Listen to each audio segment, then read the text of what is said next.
are watching hashtag Tigray, weekly commentary on the political situation of Ethiopia.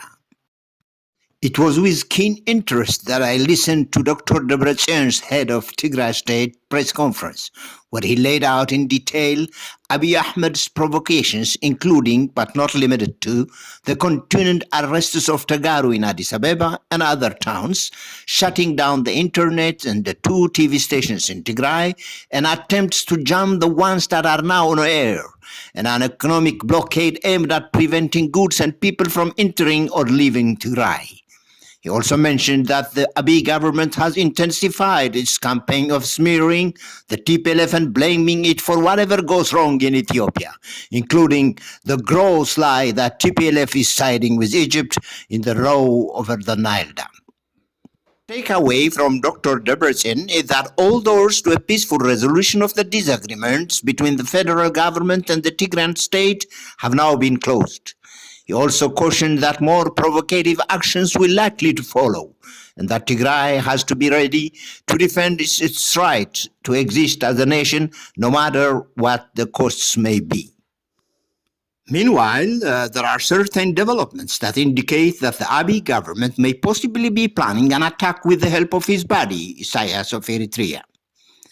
Abiy Ahmed's visit to Eritrea, where he also visited the notorious Sawa military camp, where Eritrean youths are trying to literally be slaves, the latter's chief of staff visit to the Sudan, and the non-stop media, controlled exclusively by Abiy, campaign featuring Derg-era generals known to have committed war crimes, and spineless intellectuals, and Gumbot 7 cadres who are calling for an all-out war against Tigray, but also against the Oromos.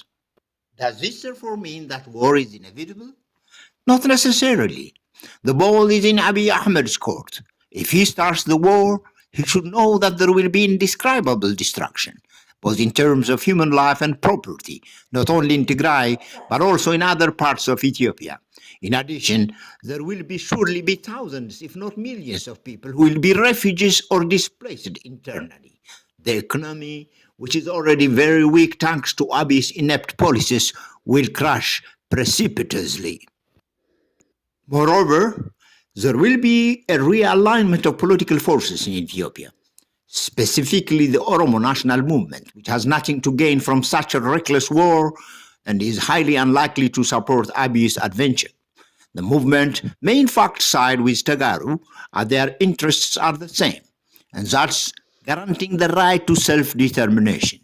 Another important factor to consider is what the role of the federal army stationed in Tigray will be.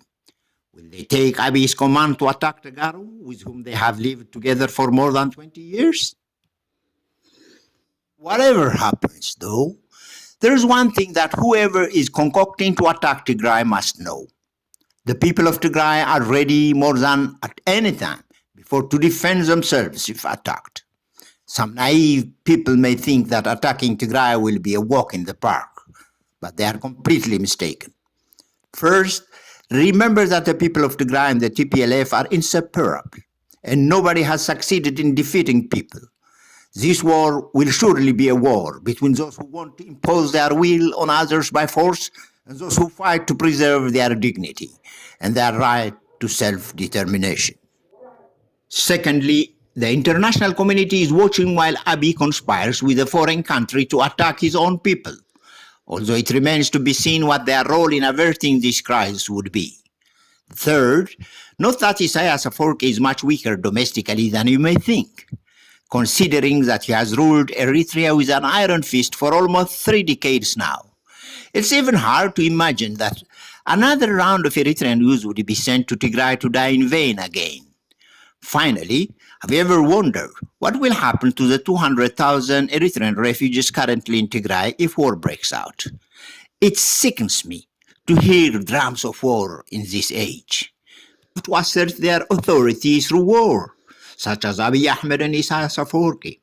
As much as I hate wars, though, I also believe that self-defense is a universally recognized right that should be exercised when attacked.